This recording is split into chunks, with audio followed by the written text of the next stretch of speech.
e si sveglia a mezzodì con la faccia da stracà e il computer sempre acceso, ma l'uno ha fatto neanche una pipa.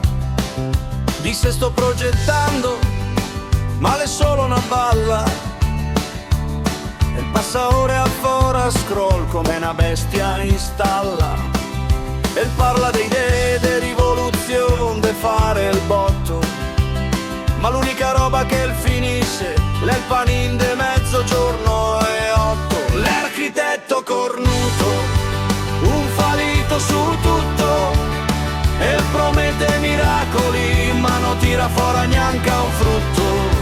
L'architetto cornuto, un fallito su tutto, se che chiedi di far qualcosa e sparisse de brutto.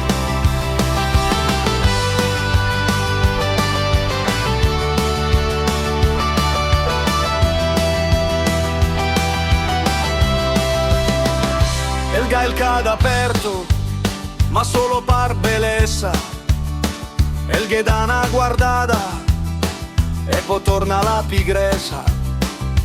Disse sto creando, ma l'è una fregnassa totale, e il crea solo scuse e anche a quelle le vien male, e il ga mille cartelle, tutte con nomi importanti, ma Trento che c'è solo file vuoti come i suoi vanti. L'architetto cornuto, un fallito su tutto, e promette miracoli ma non tira fuori neanche un frutto.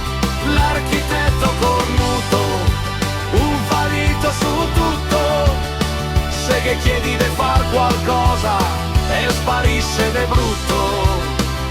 E parla de vision, de concept, de idee globali, ma l'unica roba globale è la sua voglia de far bali, e se lamenta sempre, non go tempo, go da far, ma l'unica corsa che il fa è verso il frigorifar.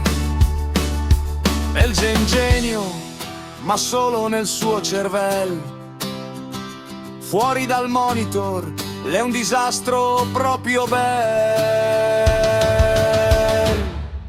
L'architetto cornuto, un fallito su tutto, e vive sul computer ma non combina mai un frutto. L'architetto cornuto, un fallito su tutto, e dice domani, ma domani l'è sempre distrutto. E dice sto proiettando, ma l'è una fregnassa, e il progetta solo scuse e una vita a massa bassa, e c'è talmente lento che anche al modem che fa pena, e quando prova a far qualcosa che viene la schiena. L'architetto cornuto, un fallito su tutto, e il cantiere aperto ma senza neanche un condutto. L'architetto cornuto, un fallito su tutto, e il mondo va avanti e lui resta sempre seduto. L'architetto cornuto, un fallito su tutto, e vive sul computer ma non